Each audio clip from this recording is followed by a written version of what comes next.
Testing,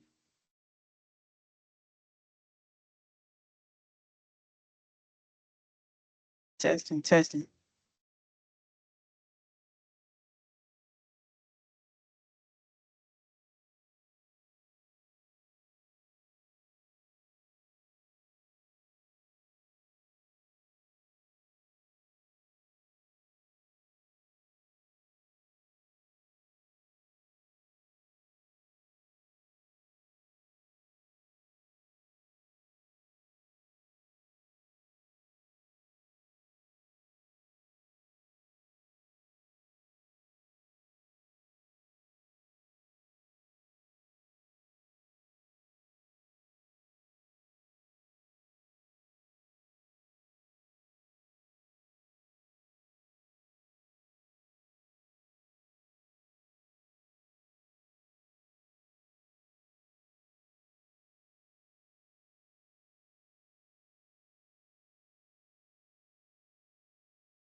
Testing, testing. One, two, three. Hello? Testing, testing, testing, testing, testing, testing.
Hello, Kyle. Hello, Sylvia. Here's me testing my mic.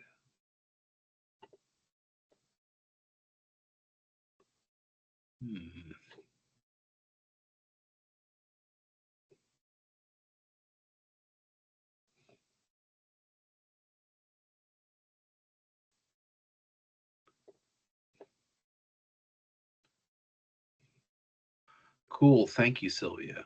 I see your chat.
Good afternoon. Good afternoon. Thank you all for joining us for our first District Advisory Committee meeting of the year. We are going to get started in about 2 minutes. Thank you.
Testing.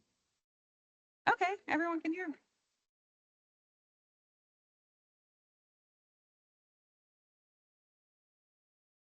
Okay, thank you. Good evening, everyone. Everyone feel free to grab some food, grab a drink, and we're gonna get started here pretty soon.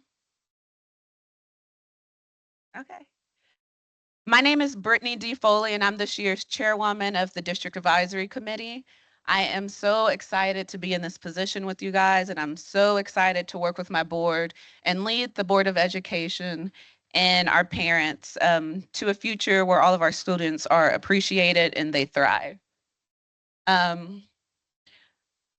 first want to introduce you to our team, and I'm so blessed to have a diverse, different team that brings different perspectives to problems that we experience in the district. So if everyone could just raise their hand, some people aren't here yet, but we can meet with them in the end when we collaborate as delegates. So we have Ashley Johnson, our chairperson, co-chairperson. Michelle Abubakar, our recording secretary. Janae Lolan is our corresponding secretary. We have Ms. Shantae Carey, our treasurer. Steve Burton, our parliamentarian. He's not here with us this evening. And we have Bipashre Upshri, our member at large. So we're open and we're free to collaborate with any of you. Just send a message to our DAC email. So we're going to kick off with our DAC delegate testimonials. And every meeting, we're going to try to get different schools up and just celebrate their wins and see where they are. So do we have any delegates who want to give an update today? Yes, you can come up.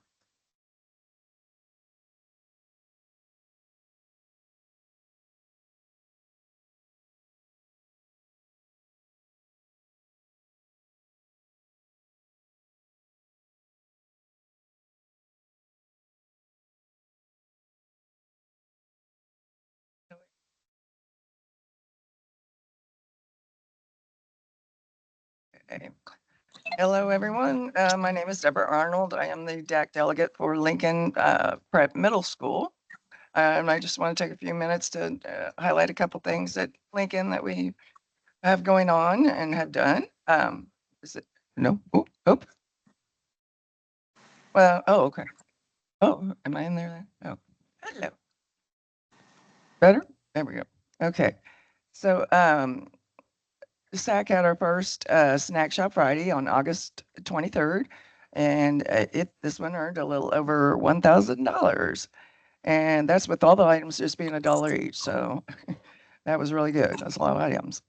And with those some of those funds, the SAC stocked the teachers' conference room with snacks and drinks. We try to do that monthly for them. So them their snacks. Our next snack shopper is going to be this Friday, and we're going to be adding nachos at $5 each. So we're hoping this will be even a more successful snack shop. And then our first SAC meeting was September 9th, and we had a really great turnout in person and online. There was lots of good input during the meeting and lots of good feedback after. We actually concluded the meeting with a choir performance, singing some of the uplifting old favorites like Swing Low, Eat Sweet Chariot. And at the end, everybody was fully singing along. It was really nice. So then next we're going to be hosting SAC is going to be hosting the first parent engagement event called Parent Night Out. This is going to be Thursday, September 26th at the Vine Street Brewing Company, 2010 Vine Street, building 2A from 6 to 9. There's going to be light refreshments provided by SAC and then drinks on you. So it's just a way for parents to get together and get to know one another and engage with one another, but it is an adult-only event. And lastly, our Washington, D.C. trip for the spring break of 2025 is now open to all Lincoln Middle students of the 2024-25 school year, as we're still trying to get enough students registered to make the minimum requirement for the trip. So if you would like info on this great opportunity, please contact Yolanda Sims, and her email is yolanda.sims@hotmail.com. That's all I have. Thank you.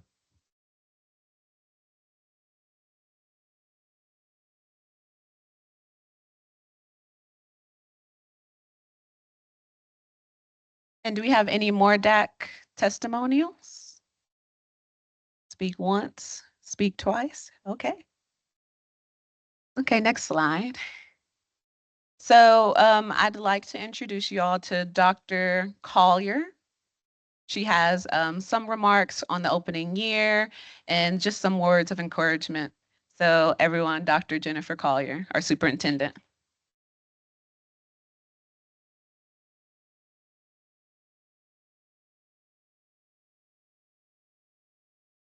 Good evening, everyone, and welcome to this 2024. I had to think of what year is this? 2024-25 school year.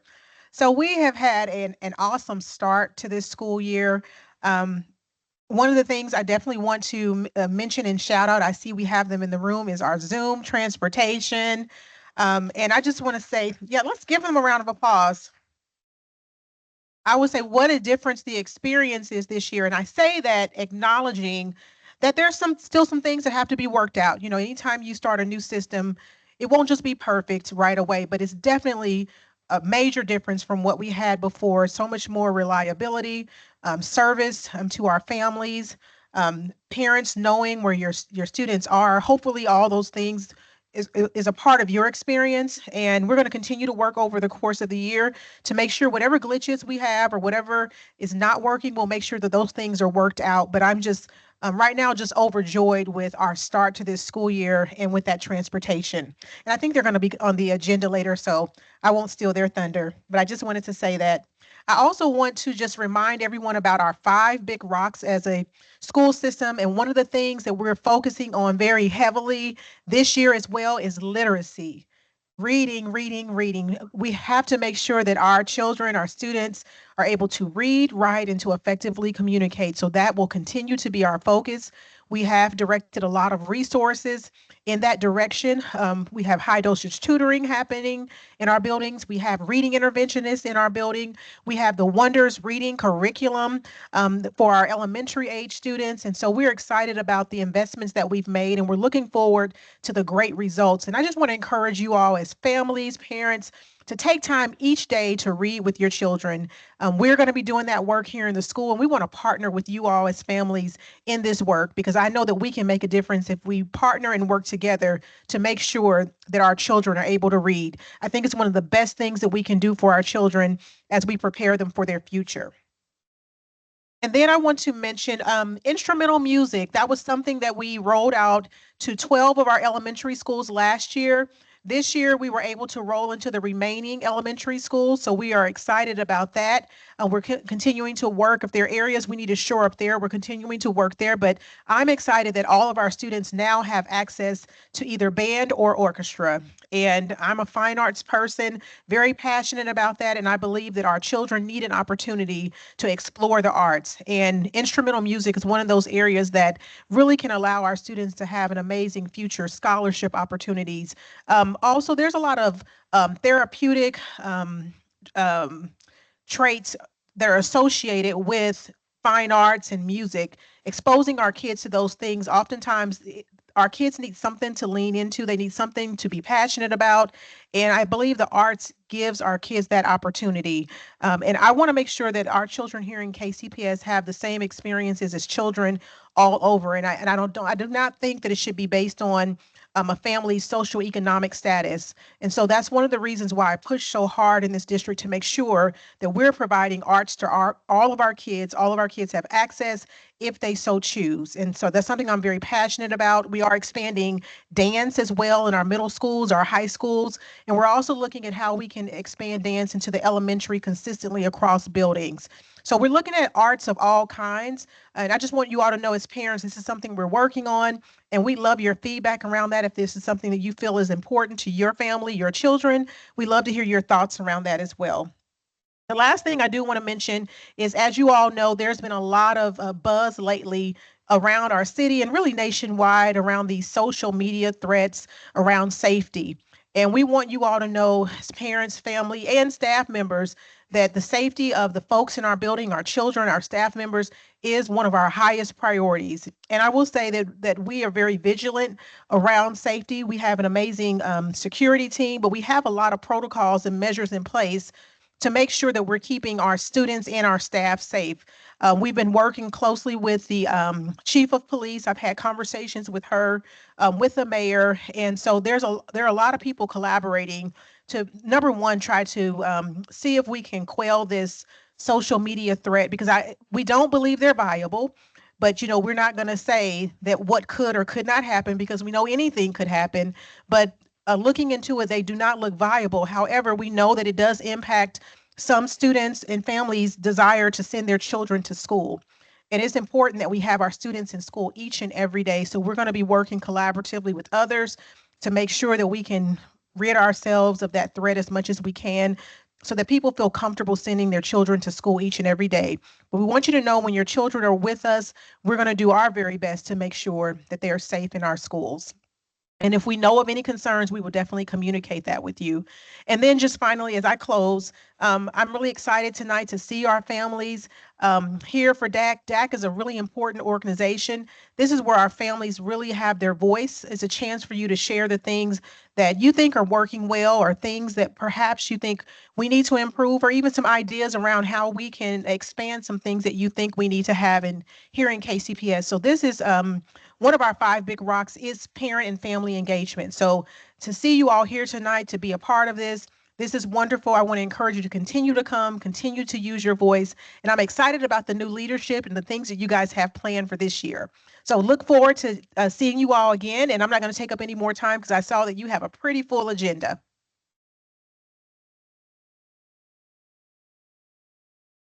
And I did acknowledge there are 2 board members here, and one of them is coming up now, Josh Jackaway, and then we also have Jamika Kendricks in the back. Jamika, can you raise your hand? And we have Josh Jackaway and Jamika Kendricks with our Board of Education update. All right, Jamika, you want to come up here, or you're just going to hang in the back, make me do all the work? All right, I got you. All right, so pop quiz. This is education, right? Pop quiz. How many of you, by show of hands, know that there is an election coming up? All right. Second question. How many of you know that there's an election for the school board that is coming up?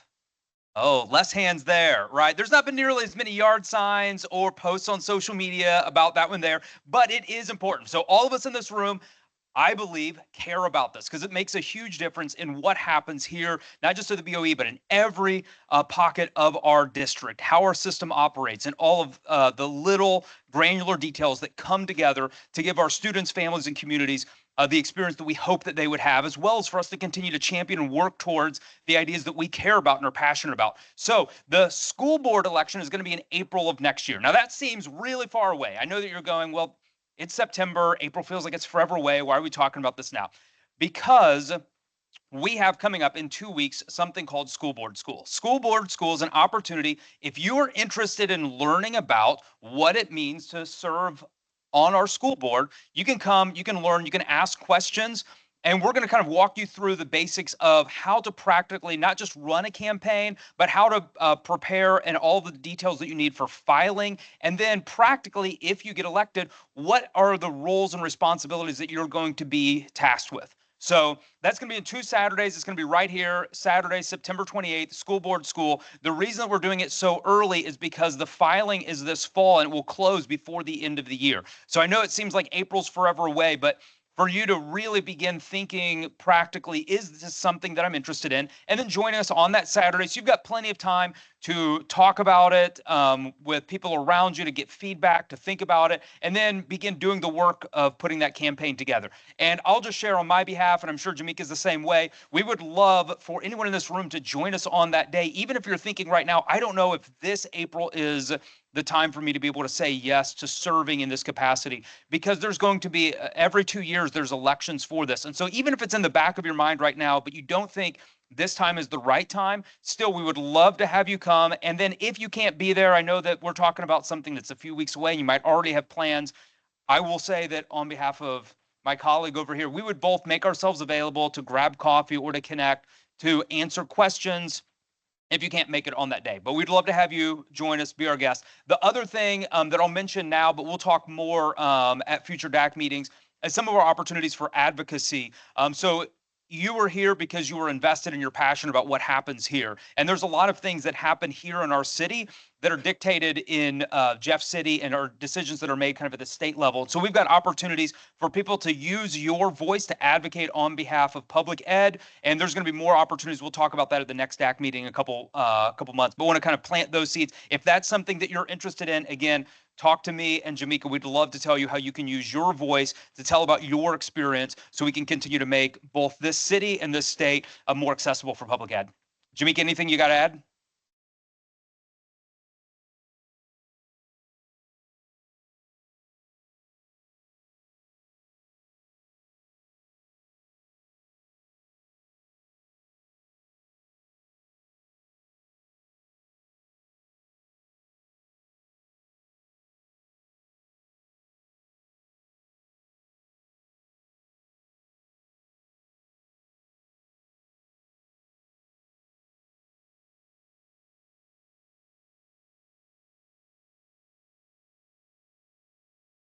Because we really get the big bucks, which is $0 and $0.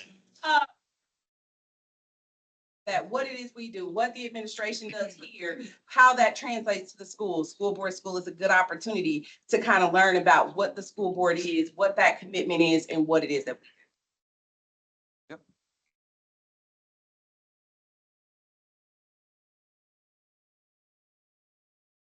Thank you so much, Josh. And up next, we have Dr. LaTanya Franklin. She's going to give us an update and important information on our KCPS grading policy.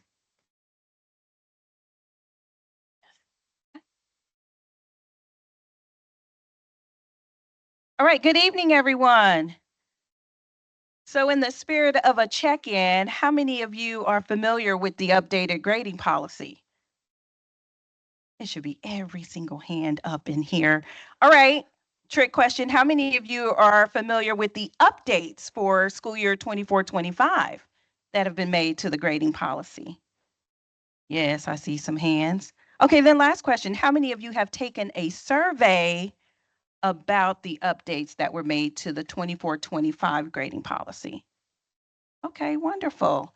Well, I'm really pleased to be able to provide some updated information. I see some of you did get the information, but of course I have an opportunity to share more.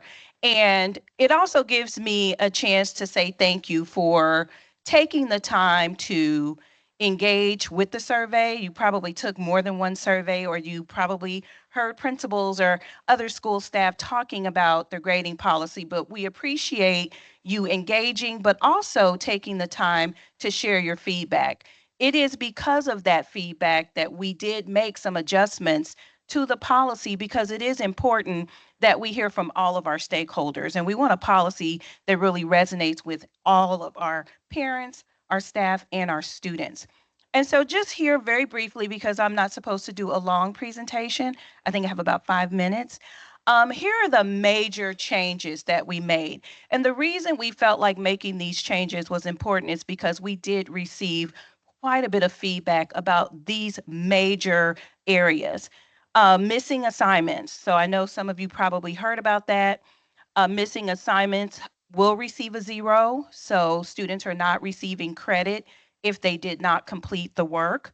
But if students did attempt the work, if we know that they put forth effort, they're really trying, we're then giving students the 40% as the lowest grade.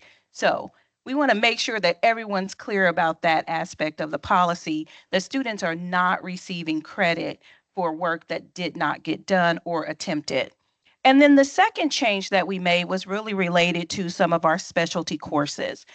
Middle years program, IB, dual credit, or advanced placement.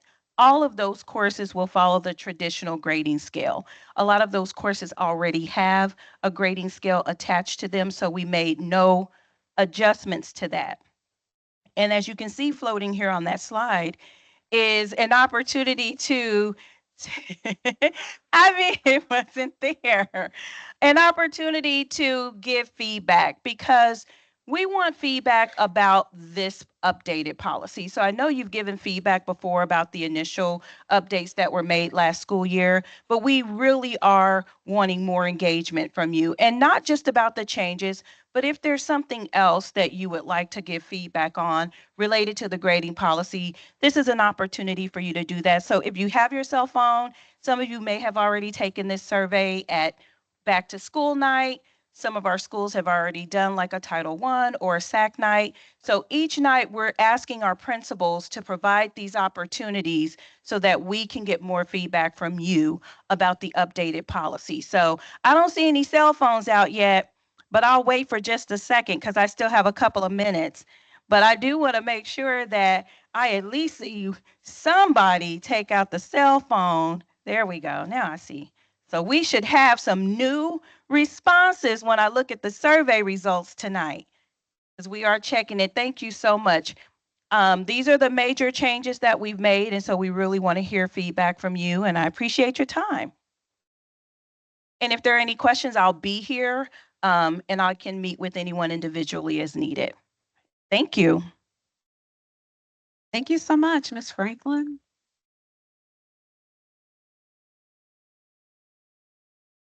Yes. All right, and up next, we have a transportation update from Zoom and our transportation department. We have Mr. Dinguez and Richard, hold on, Richard Lindell.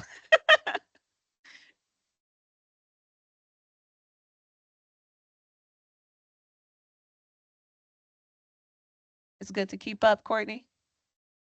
Okay.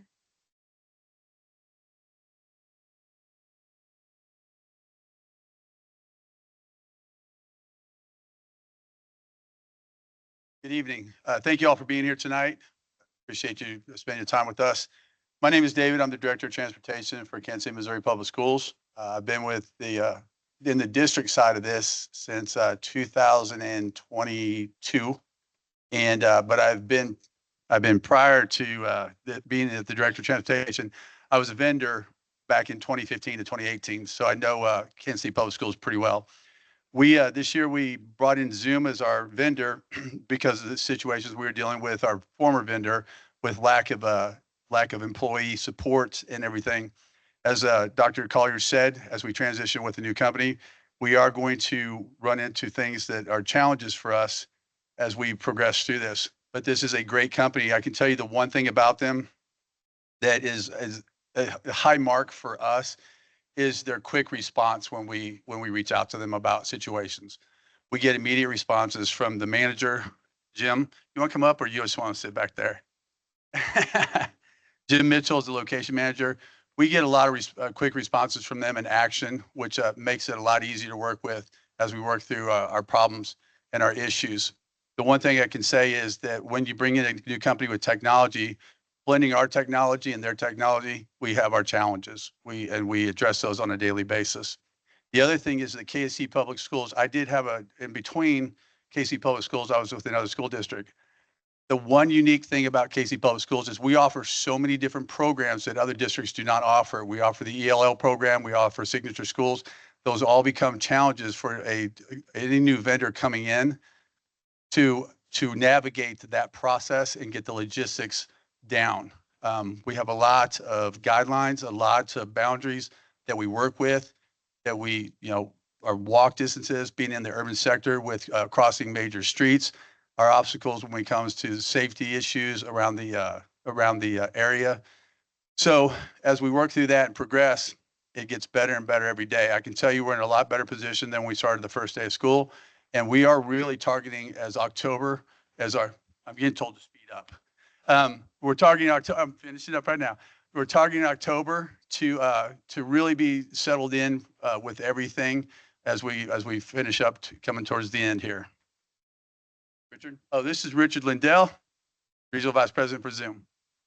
You have the clicker? Clicker? We have the clicker? All right. Thank you for having me. The last time we were here, we talked about what we were going to bring, and obviously we want to talk about some of the things that we've done, but more importantly, what we're going to continue to do. So real quick, we have 100% driver coverage. We have more drivers than we have buses. We have a 4.6 out of 5-star rating from parents all across the district. There's 5,781 parents using the app, which is only about 66% of the parent population in KCPS. So we're really trying to put the word out there for parents to use the app. It's the only way that they can track the students, but it's also a great way to get feedback to us directly. Out of all of those parent ratings, we have 4,600 that gave us our drivers a 5-star rating. We've driven 97,000 miles so far since school started. We have 4,600 of the five-star ratings, including comments from parents on the drivers, what they're doing for their students as well. Some of the things we want to talk about: we have 100% brand new air-conditioned fleet. We are, as a brand new fleet, if you go buy a brand new car, a Chevy dealership, it has a problem, you can take it in and get warranty. We're doing that on a mass scale. We have 108 buses, so we're working through some of the bugs that we're getting from these manufacturers. But really great partnership with KCPS and Zoom. Been tremendous to work with. It's one of our favorite customers.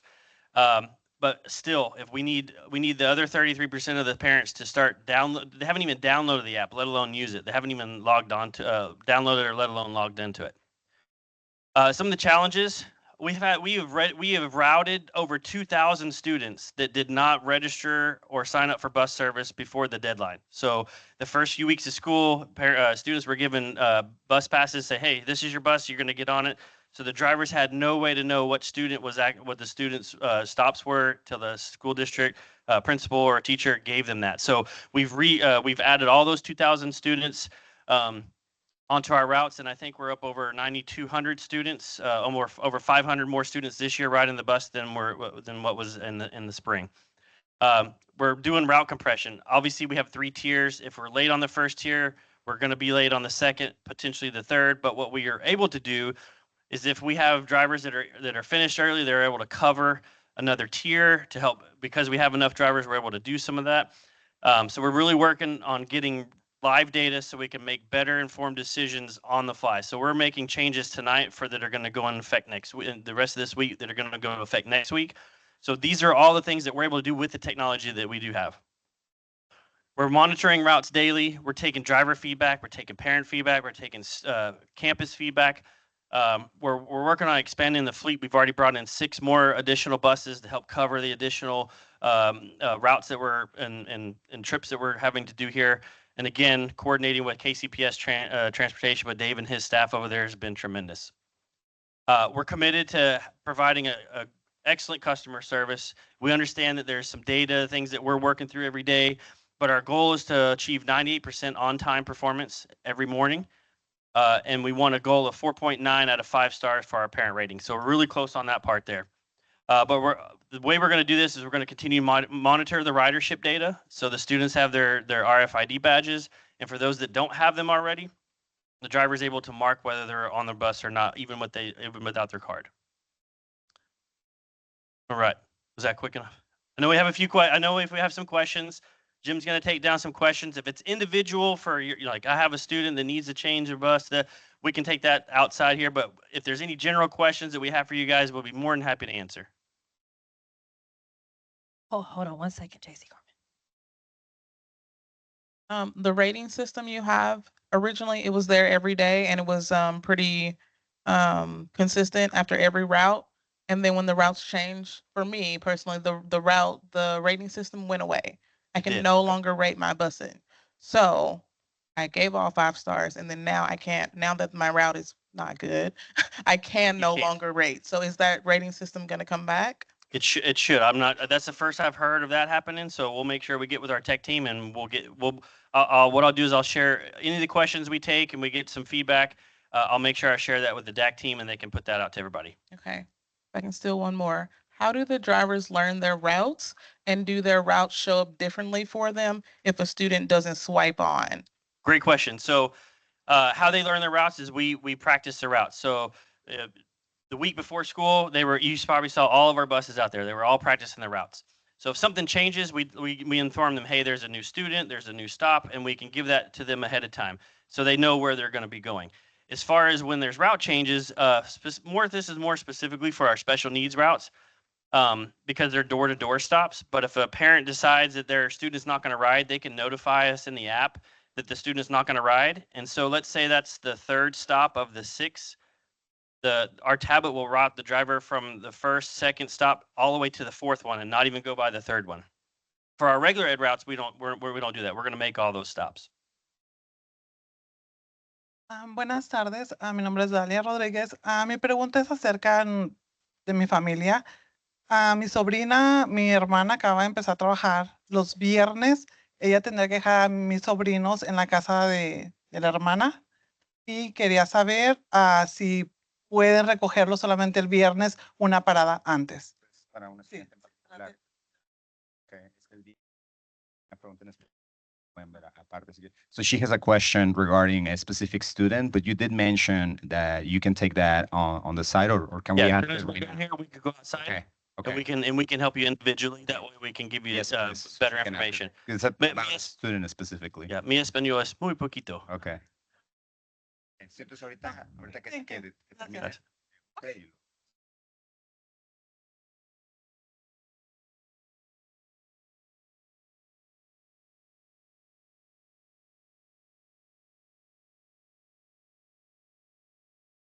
Hold on, Melvin. Hold on. Hold on. We got folks online. Oh, sorry. So, and I just actually learned this morning, but the problem isn't so much as picking up the students and bringing them to the school, or picking them up from school and dropping them off at their particular stops. But what I have heard that it's an issue, for instance, the late activities and then field trips, because of course, when you have a field trip in the morning, there's a shortage because there's no buses because everyone is dropping off by that time. Usually it's elementary schools. So what things that you may have in place to kind of help to troubleshoot and kind of make sure that we have coverage and another school has coverage, or so forth and so on? More specifically around the trips. So we're bringing in additional buses. So because we have the drivers, we have more drivers than we have buses. I think I already said that. So we're bringing in additional buses, but we're also working on making the routes more efficient so that we know if we have some gaps in between, like a first or third tier, we will be able to cover some of those in betweens. Dave and his team is working on giving us a bunch of direction as far as what that's going to look like when most of these athletics and some of these other stuff. I'm assuming middle school, high school. Yeah, middle school. Gotcha. Yep. So when it comes to late activities, this is where the schools become really important. And this is what happened at the beginning of the year. Kids were just brought out. Imagine this, bunch of athletes. No one knows who they are. And they just come out and they go to the bus driver, go, here you go. And then they stand back. So now we got 60 to 80 kids that they're not routed because they're late activities, because we don't know who's going to be an athlete, who's not going to be an athlete. So it was really important for the schools. Some schools remembered it from last year, but they brought out rosters and they sectioned it off by Northeast, Northwest, Southeast, Southwest, and they were to get it. But we had situations, we even talked, I think, with Dr. Davis in one of our school openings, they were just brought out and said, here you go. Well, then it was left up to the drivers to figure out where the students went. We really asked the schools to take the time, put that together, come out with it organized. So bus here, bus here, bus here, bus here. And then we're handing the appropriate information to a driver that's going to go to that area. So it really becomes a combination and a co-op between the school and the bus driver.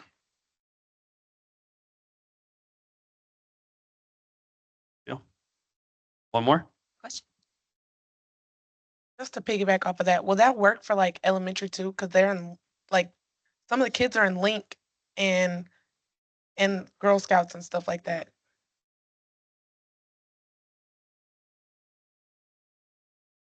Our late activities are for our middle schools for athletics and for our high schools that have athletics and other programs after school. We don't, it's not, maybe in the future, but the last thing we want is elementary kids out at, because they're picking up, they arrive at the schools at 5:30.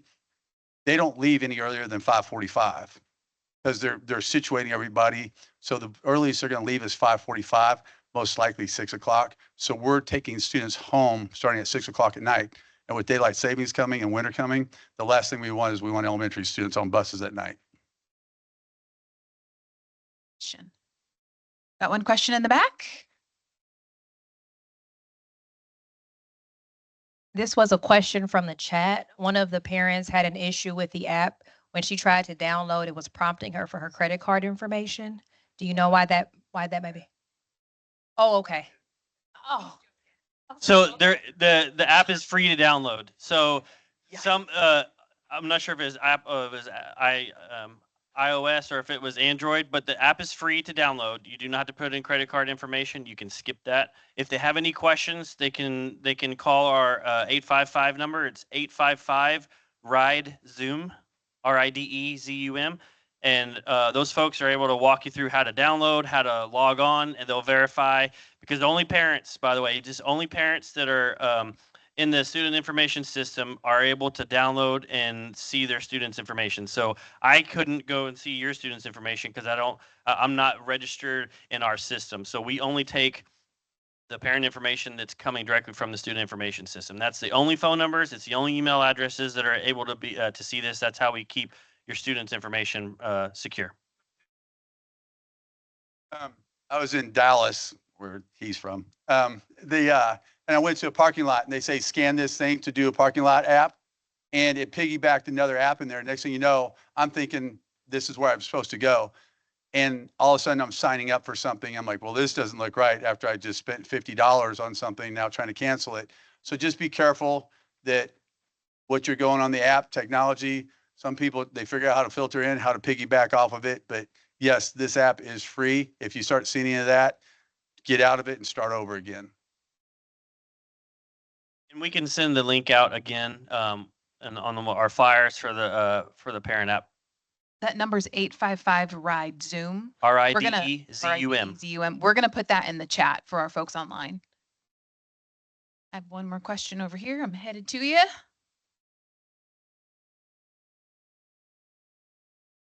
Especially in context of elementary school, like my child is in Link program. So he has bus service in the evening, but every day, like there will be no show in ride completed. So like, will it affect children missing the bus or something will be flagged or something like that? Or like do we have a system to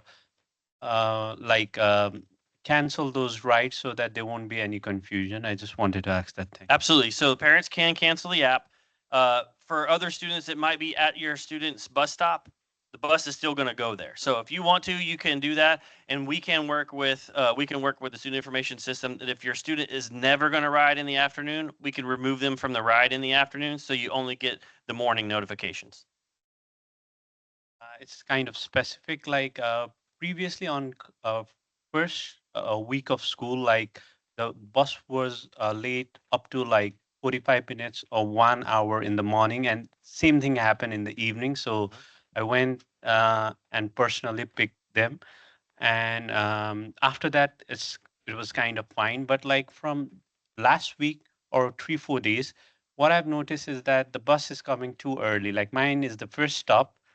So like according to the email, my arrival time is, let's say, like 8:34, but the bus in the app shows right next to my corner at around like 8:11, 8:15 or something like that. So once that thing is there, the bus is arriving, like it kind of give us pressure so that the street is not blocked or something like that. Okay. So it's coming early. So how do we deal with that situation?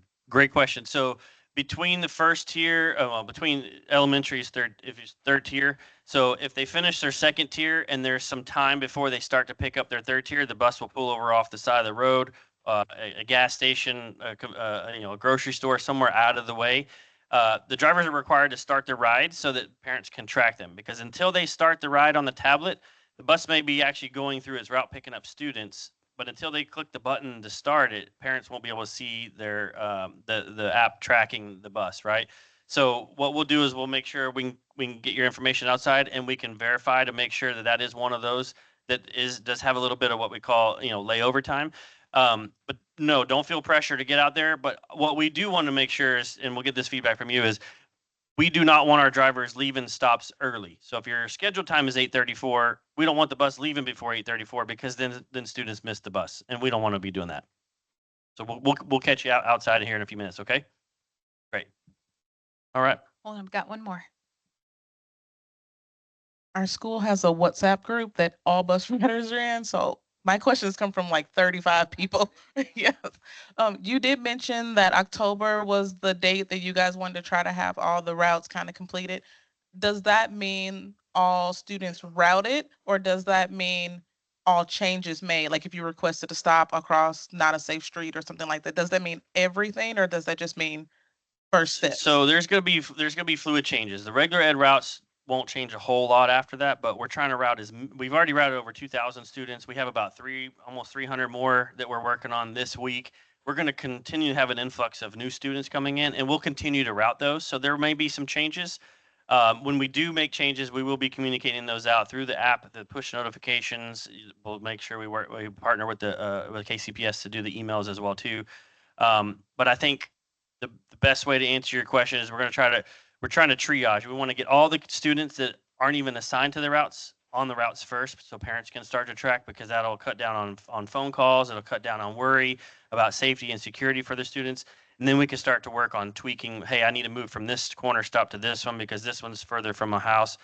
But if there's a special circumstance, reach out to us or KCPS Transportation, and we can work on those. Great question. Thank you. All right. So this is our last question. If you have any questions, make note of them and we can get them to either Absolutely. David or Richard. But we need to get to the next slide to be in respect to everyone's time. So up next, we have Nicole Collier-White with our 10-year capital funding plan. Thank you. Thank you so much.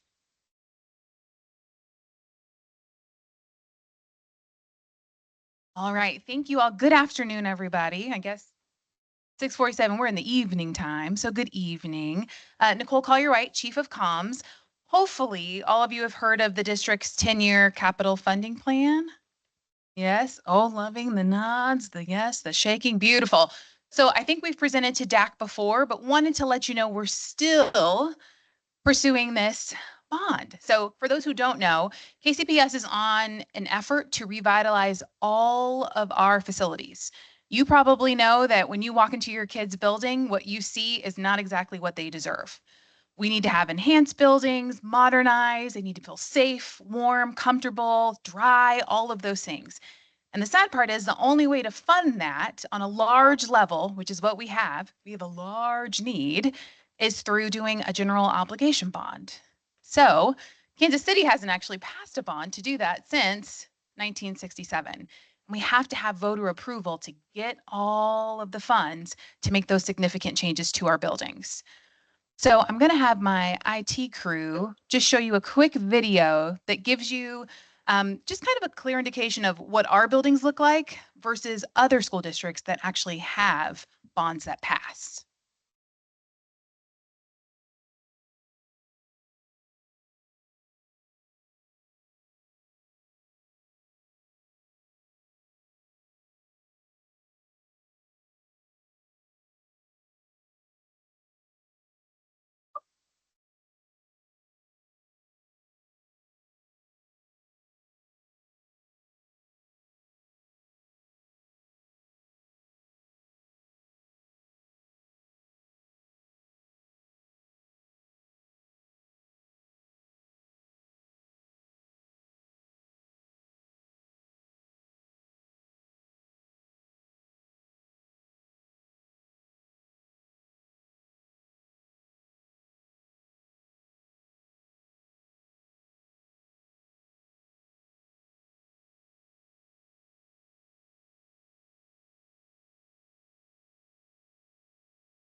So could you tell the difference between Garfield Elementary and Briarcliff in North Kansas City? A big difference, right? And how did they fund that? Their voters went out and approved a bond. And that's how they were able to make those adjustments and those changes. But to do that, we of course have to have a plan. We need to have a plan for every single school site in the district to talk about what projects are going to be done at your site. So what the district is going to do, we're going to come to you. So we've already presented kind of a draft plan in August to our school board. And then next, this lovely box here, we're going to do some community engagement. You're going to have a team member from KCPS come to every single school in the district and talk to you about the current condition of your building, talk about your priorities, and things that you want to see in your building. So we've already done Faxon Elementary, we've already done Central High School, we did James, Garfield. We're going to be doing several more so that we can talk to you as parents, because you're the ones that are going to be experiencing all of these new initiatives, and your students are going to be the ones walking through those doors, and they deserve the very best. So be on the lookout. Please attend your school PTO or SAC meeting so that you can give us your feedback on the suggested projects and initiatives in your building. Once we're complete with that engagement, we're going to take the new plan to our school board on November 20th. And they're going to approve this 10-year plan that incorporates every single renovation and idea that we have. And they're going to approve the bond language that will go on the ballot in April. And then, of course, everybody here is going to get registered to vote, and then you will vote in April of 2025. So how many of you have seen this survey? Because we are survey heavy in KCPS. Oh, only 5 or 6 hands. Love it. Yeah, I know y'all, because I saw y'all last week. Okay, take your phones out, because this is a participation presentation. Take your phones out. Let us know the priorities in your building. This just helps inform the conversation. Do you want us to put more money into large collaborative spaces so your kids can hang out with other kids and do group lessons? Do you want better signage in your building because you get lost when you're trying to find your kids' classroom? Do you want safer and more secure buildings? We need to know your priorities. What do you want to see first, second, third, fourth? We want to hear from you so that when we take that revised plan to the board, they know it's actually what you want and not something that we just did in a room in the back. It has to have your feedback. So we're asking you to fill out this survey, attend your PTO or SAC meeting, and give us your feedback, because this should be your plan for your kids, right? And so we need you to be engaged in that effort. So some upcoming dates. Like I said, from today all the way to October 18th, we're going to be making our way through every single school to get feedback. October 29th, we're going to host an open house, and that's going to have different boards with information about the condition of every single building, talk more about those specific projects on a grander scale. You can actually see the money, how much we're requesting, where it's being spent, how's the accountability going to go. And then on November 20th is that wonderful big huge vote. If you want to come here and rah the administration as we present in front of the board, you are more than welcome to do so. And then April 8th is that vote. All of this information about the plan, any work that we've done previously, how you can be involved, share the story, tell your friends, when you go to the grocery store, all of that is also online, or you can hit me up after the meeting and I'd be more than happy to give you flyers, talking points, anything you need to tell the story of why KCPS kids deserve more than what they have right now. We are more than happy to do that. Okay, any questions for me? Yes. No, you're okay. I have a question here.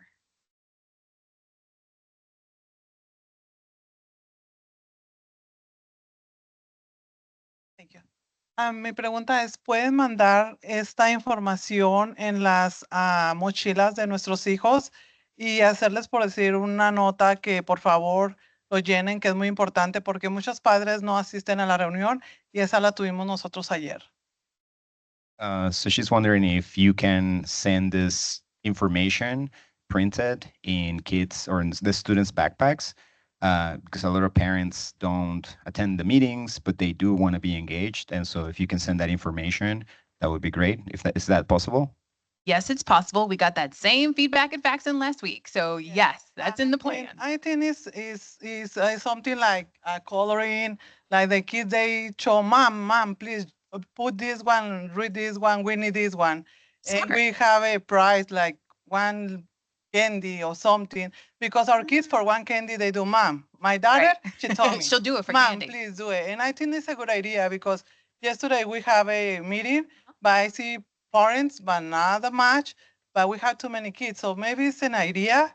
And the other thing is like in my community, with a lot of people, we don't speak English that much.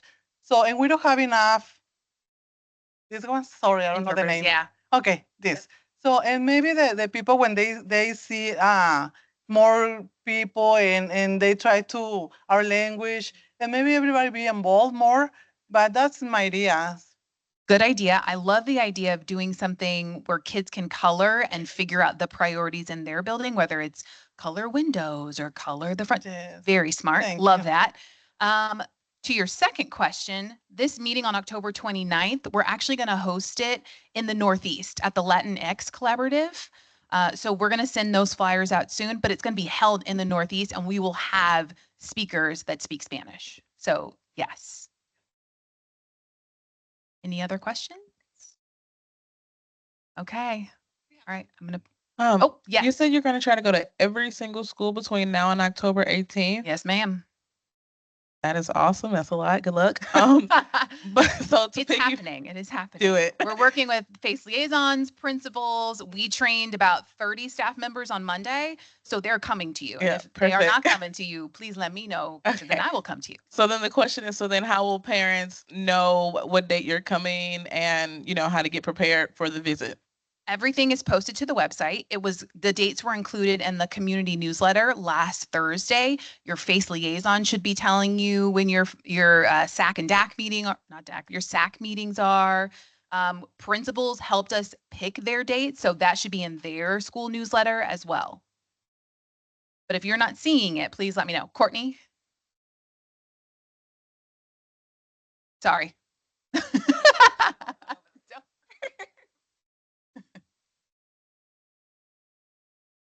If you go to our website, kcpublicschools.org/bond, BOND, you want to click on the link that says 10-year capital funding plan, and the page that opens up has a lot of resources. And one of those links is your school-based meeting schedule. So we're updating that schedule every week. Some things have shifted and some things have changed, but we want to make sure to try to keep that as up to date as possible. But you'll be able to see your school and the date and time that will be at your school. If your school is not there yet, that's because we're still getting your meeting schedule, your meeting confirmed.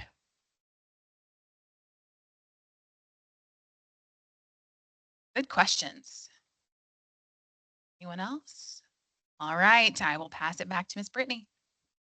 Thank you, Nicole.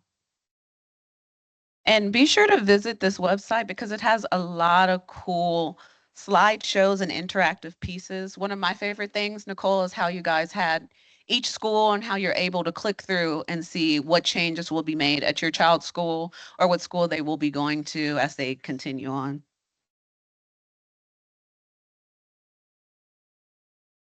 And I wanted to announce our committees. We have a new board this year with a lot of new plans, and we're looking for people to get involved in different committees.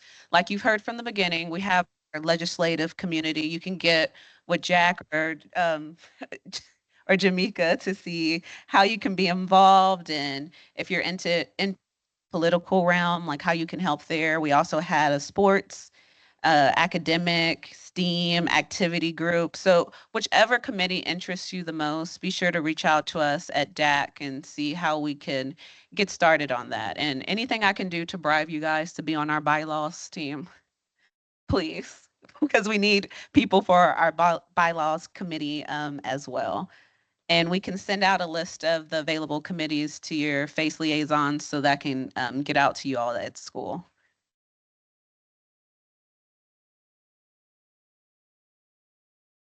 And that's the end of the general meeting. If you are a DAC delegate and you'd like to stay for a conversation, you can feel free to do that now, or if you're just somewhere normal, you can go on.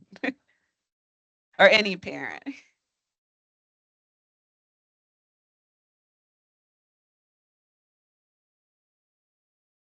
Stay.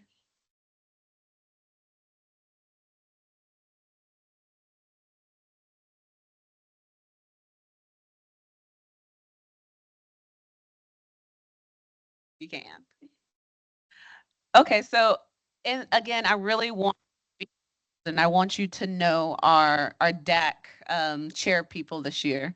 So I don't want to put you guys on the spot. If you guys can stand up and raise your hand so people know who you are. So not only that I'm the chair, but we have 5 other people who are here to support you in any need that you have at your school. Don't feel like you just need to reach out to the principals or your face. We are here to support you. Again, we have Ashley Johnson, my co-chair this year. I know you guys see her out in the community, in the streets. She's easy to talk to, and she doesn't have the answer. She'll figure it out for you. Shantae Carey, our treasurer this year. And then we have Michelle Abubakar, our recording secretary. Janae Nolan, our corresponding secretary, Steve Burton, our parliamentarian who is not here today, and Bishpashwe Uptree, our member at large. And again, we are here for every need, every school. A lot of our members are in different schools. So again, feel free to reach out to us if you have any problems or any needs, and we'll best assist you. And one thing that we are excited to present to you all today is a mission statement that we came up with. So this year's, oh, you guys can sit down too. So this year's DAC board, we envision a vibrant and inclusive Kansas City public school community where every child and family is valued and supported. We strive to build strong relationships between families, educators, and the community to enhance a better KCPS educational experience. We promote lifelong learning and advocacy for every student, and we mean every student. And some of the main objectives that we're going to talk about tonight is these are some things that we are really focused on this year. So we want to advocate for our students with different abilities, specialized plans, and create supportive educational spaces for them. So we really want to visit these Title I schools. We want to visit and see, are your students getting the help that they need? If not, where's the districts falling short at so we can navigate there? And a second thing, we are aiming to empower and inform delegates of PTAs, PTOs, whatever parental organization that you have. And we want a parental organization on every campus because there's a lot of campuses that don't have any advocates. And we know these advocates are out there, but we need to figure the best way to reach these parents and community members and to keep them involved. I know when I was at Truce Elementary School, we didn't have like a PTO or PTA. It was just parents getting involved at the coffee shop because that's where they felt more comfortable. They weren't comfortable at the school, so we took it out into the community. So navigating and see how we can create these parental groups at these different schools.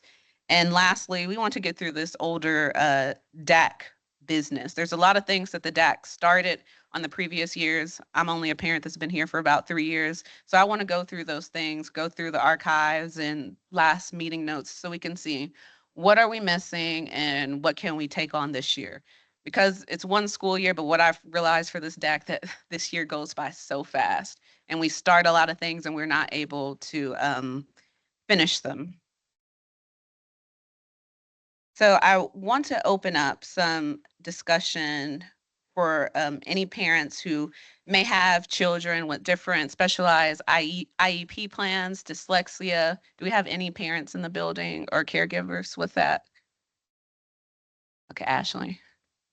And one back there. So we just want to just open up and just to see if you guys feel supported at your school. Do you feel like your child is getting what they need or where we can be better at?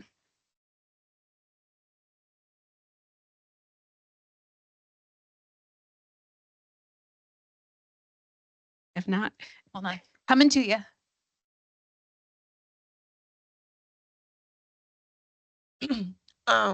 My son has an IEP in speech. He's been having it for a long time.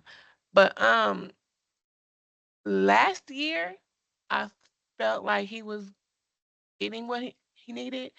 At the beginning of the year, I didn't even know his therapist left. Like she didn't communicate that to me at all. So that kind of took me off course because I was confused on who his new therapist was, how many hours, like did his IEP change? But that's the only thing I had a concern about. okay.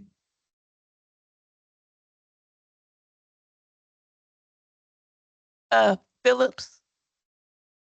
And as you're sharing, if you can just make sure before you leave, you provide me with your name, your student's name and contact info so we can make sure you get followed up on and get some support for your situation.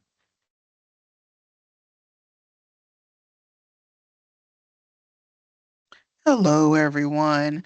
The question that I wanted to bring aloud is not necessarily needed to be answered at the particular moment because I'm in the situation to get it answered. But my oldest child is a graduating senior. I was told from that they have an IEP.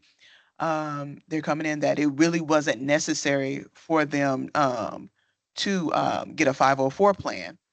Now that my child a couple of weeks ago has started college, I see that some barriers that should have been addressed, you know, should have been addressed, could have been some things like we're able to now because you know I'm big mama. I'm gonna I'm gonna do what I need to do.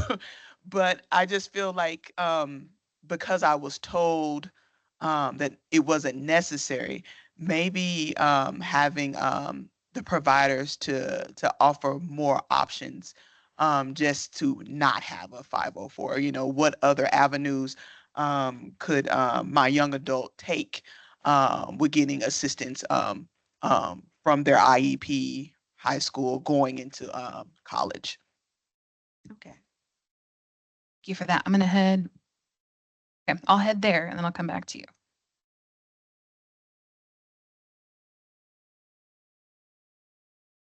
Ah, mi hija es tartamudeaba algo. Yo sé que eso le ha afectado un poco en la escuela.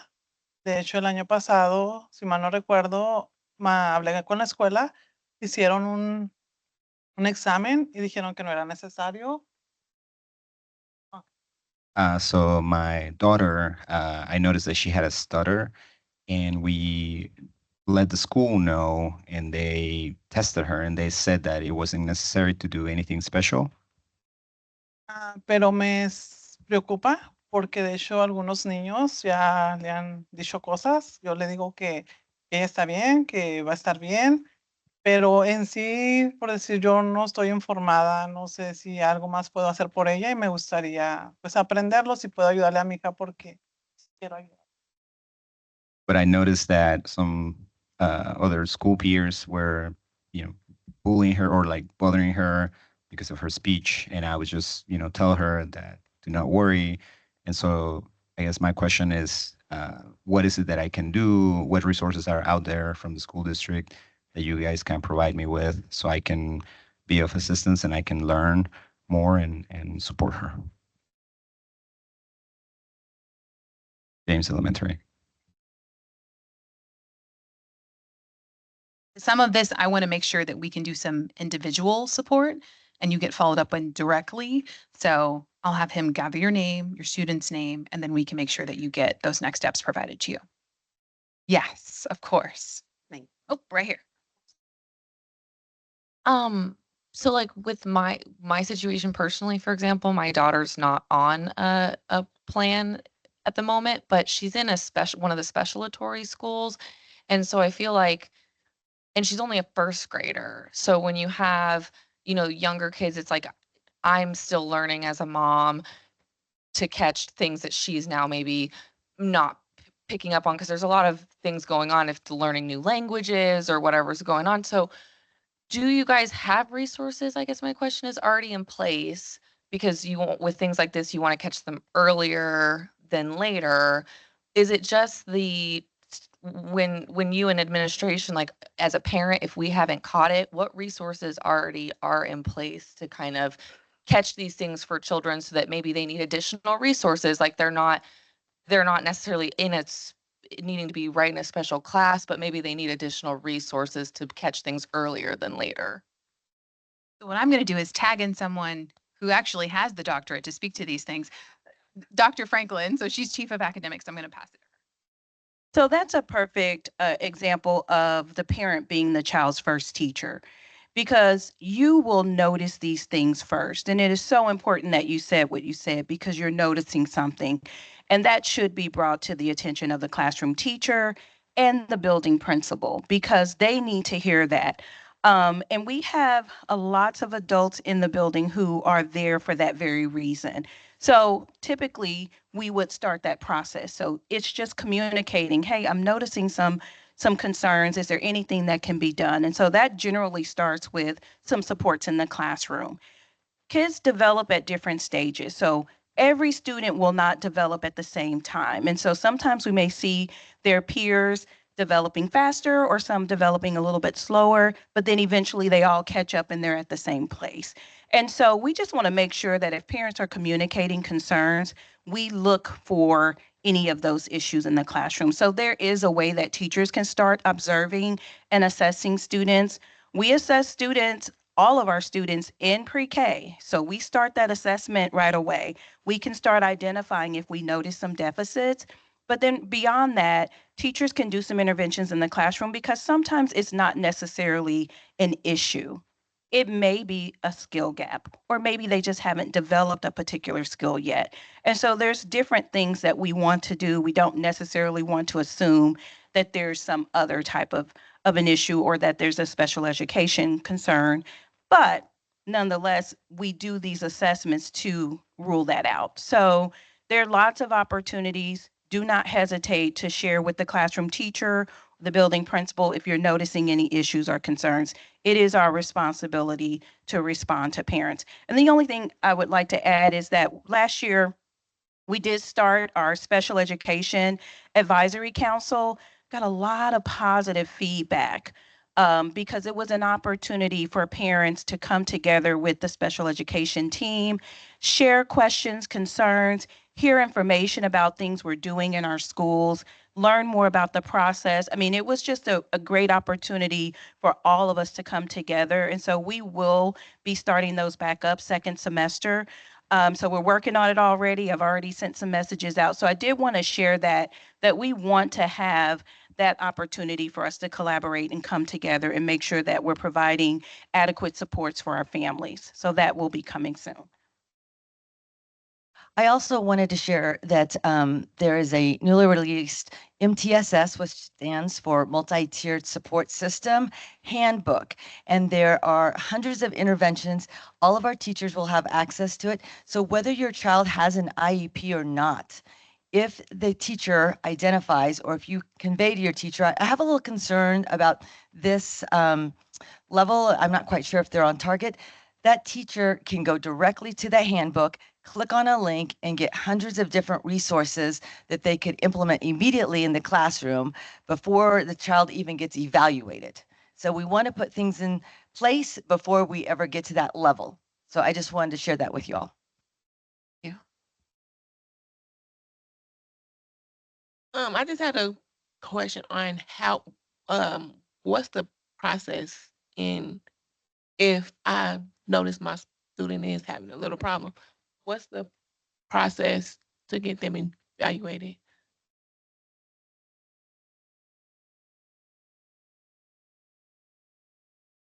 So all a parent has to do is express that I have a concern and I would like to have my student evaluated. That really is what starts the process.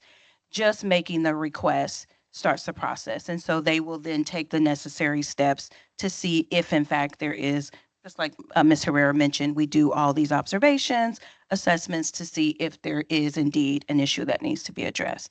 So just by making that statement, just like you said it here, so we'll definitely make sure that that gets going. And like she said, you can do it all the way in pre-K. So my daughter this year started P3 at Border Star. I had her evaluated this past February for speech because I knew there might be some potential speech issues. So she could start the first day of school with her minutes. So you can do it even before you know, okay, I think my little's going to start this fall. Go ahead and reach out to the district. So go ahead and get that started, get that process in place so that they can get services as soon as possible. So yeah, just reach out. And again, if you're not getting the support that you need, let someone like myself or go online to Let's Talk, let us know so that we can then be your backbone and get things moving forward. Oh, perfect. Thank you. Thank you, Dr. Franklin and Ms. Herrera and Nicole Collier-White. Does someone else have a question? Oh, I'm sorry. I see you're, I know, and you're hidden before. I can't see her through the thing. I'm sorry. Now I see you outside the pole. Sorry, The yeah, pole. the poll. We have like 200 people on our WhatsApp group, y'all. So That's good. Okay, so this parent is saying giving para support at signature schools because they don't normally have special ed paras at signature schools. I don't know that, but I think that's the case. That's what she's saying. And then also listening to the case manager and what she recommends that should happen, because this one is saying her case manager was really awesome, which was let me get her name actually, because she said please mention her, Miss Indrasol. They said she's super awesome, but like really like listening to that case manager, because sometimes that case manager may need to flex things to make sure it works for that particular student. So special ed paras at signature schools and letting the case managers have a little bit more autonomy. Thank you. What school are you representing? FLA. Any other questions? All right, back to you, Brittany. Okay. And thank you guys for all that helpful information. And for the parents who made comments, if you don't mind, I get your email too, just to check in and see if you guys got everything that you needed for them, or if you need any more help guiding along the process of that. And on to the last thing we really wanted to get in contact, get feedback from is starting up parent organizations. I'm at Hell Cook and we have a really good parent group, a really good PTA, and I know FLA has it. And if there are any leaders of any PTAs here, we just would like to know, like, how old is your PTA or PTO? And how long have you guys just been trekking through it? So any parent group, so I know at Faxon, there's a parent empowerment group. Some of our schools, many of our schools have school advisory committees or school advisory councils or SACs or SACs. or PTO, parent teacher organization. Be sharing what our PTO does, or Oh, just how long you guys have been in service and officially since 2014, but really kicking up post COVID, obviously. And we have a new PTO president she's been there for only 2 years. Yeah, she's done a lot in just the last 2 years. Okay. Mm-hmm. About how many people are in your PTO, you said? Right. Huh. Yeah. Okay.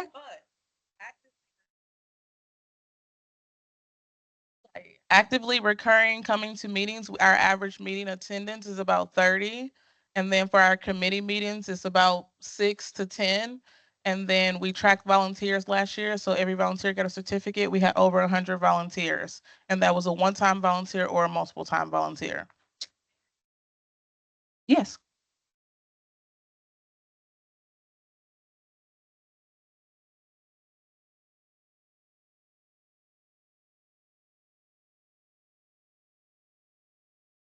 Here, like if I wanted to volunteer in my son's classroom to help in the classroom, not specifically just to help him, but to help his peers. If I wanted to volunteer in the classroom to read a book, if I just wanted to be up there to be of assistance in any type of way, how is that done?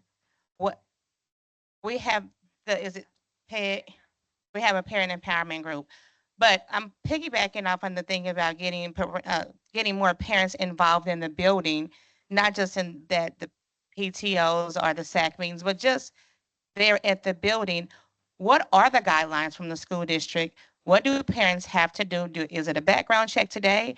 Is it just to sign in?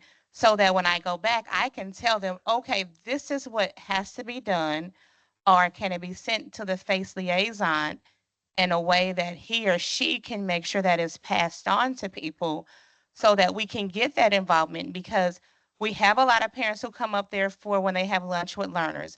And we want those same parents not to just come up there for lunch, but to be able to volunteer throughout the school day to see, hey, how can I help? But if we're met with opposition, then that kind of makes everything stagnant. I can answer from the district perspective. Okay. So our protocol for volunteers who will be around children is that they do complete a background check. My understanding is that hasn't been necessarily implemented across the board every single time in every single building in every single instance. So our partnerships and community relations manager,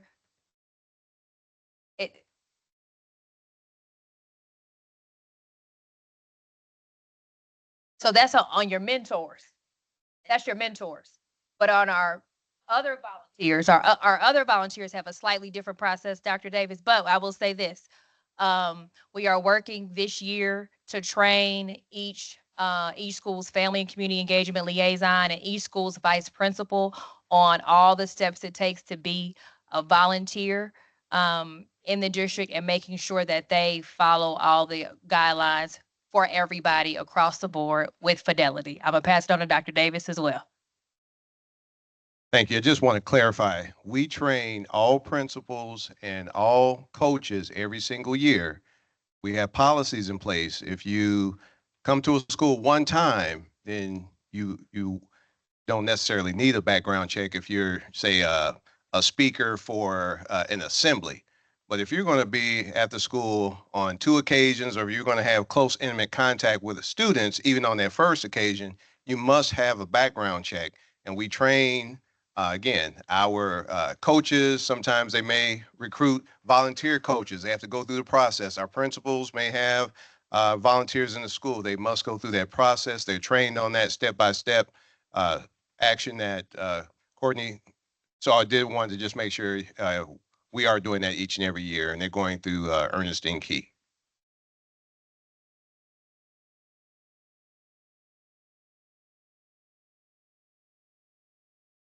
You get pushback from, I don't know if you're getting pushback from administration at your actual school, but I think that's where the district should, sometimes our PTO has had to go above administration, go to the district level, because the district has supported us in wanting parent representation. Like, they want parents at the school and being there to be, representing what's happening with administration and following those things. So I think that you'll get good, if you have to go to the district, but hopefully if you can work with your administration should also want hands on deck for their kiddos. So.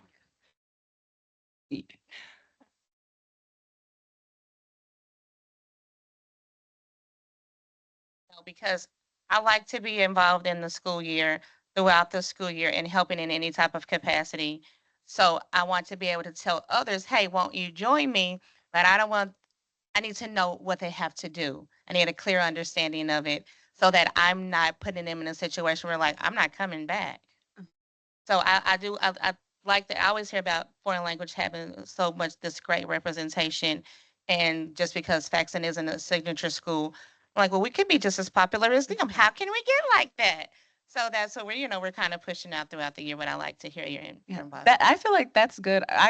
Before I came, I was at Troost, and that was a big problem of getting parents actually involved in the school the way they liked.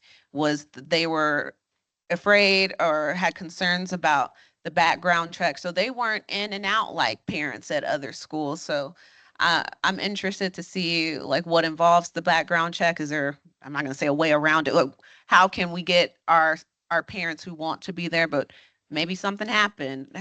They want to be in their kids' lives. So how can we really work to get these kids involved? Because I know we could have had a greater turnout at Truce and even with my babies at King, if we could get across that background check somehow. Yes. My question is, I will be there for my daughter. She's in kindergarten, so now she's in 6th grade. This is my question. So when we the parents, we want to try to do something. So a lot of times we don't have the support for the principal. I know she's new. I know I learn every day, but I think if we have a little more support, I think we'll be better. And we have a big group in our school because, in our school, the other problems is the language, I know. Before we have Miss Talita Castañeda, so she's really good.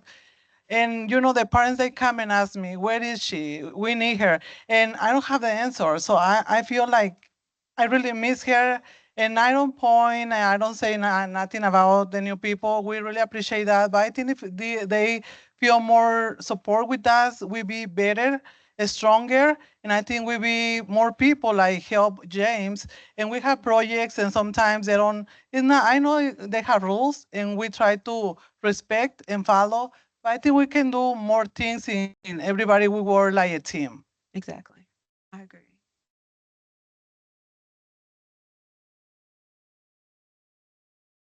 I was gonna say one thing I had a meeting with I forget her name now, but one of the older persons working in communications, and she did tell me that the background checks that they do here stay like in-house because we have like 55% of our population is Hispanic, and so some of them have concerns about being undocumented and they don't want that background check run on them. And so that is something that she was able to actually verbalize to them in Spanish and kind of maybe increase the level of comfort. But at the same time, kind of like we heard earlier, like it's only required if you're working with them continuously. If it's like a one-time thing, it's fine. But then also I know we have to sign a liability form like every single time we go on like a field trip or something like that with the students. And I will say just before I was at FLA, I was at Longfellow and our PTO there was awesome too. So it's not about being a signature school. For me and parents of color, it's about one-on-one conversations. So Kendra will tell you, I talk to every single parent. I talk too much, y'all. I talk to every single parent at our school, especially our parents of color, because they're not going to come if they don't feel safe. This is my opinion. And if they see me, a parent of color, volunteering, they will volunteer with me.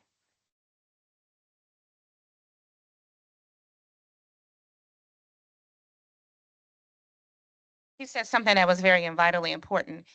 Since we have the parent involvement meetings, how can we get someone from the district to come to the meeting to talk about what the background check and what it involves, so that we can kind of push that out? If they know what it involves, maybe just maybe they're like, oh, okay, it's not going to be that bad, because that is the scary the scary piece.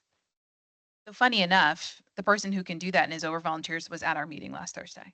So it's Ernestine. So I will invite her back to Faxon or whatever school, and she can do that for you. Yes.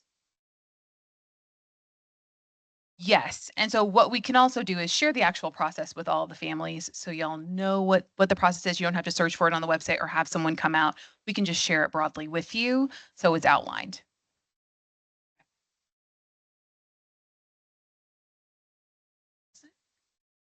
Okay, guys, you see, when you're having good and thoughtful conversation, the time flies. But we're at 7:30. The babies are coming out of the daycare. I wanted to thank you guys for bearing with us for our first meeting. We can't wait to see you guys come with us as we grow in numbers and really have tough conversations and get this bond going, because everyone know we need it. But thank you guys for coming, and I hope you guys have a good evening. Thank you.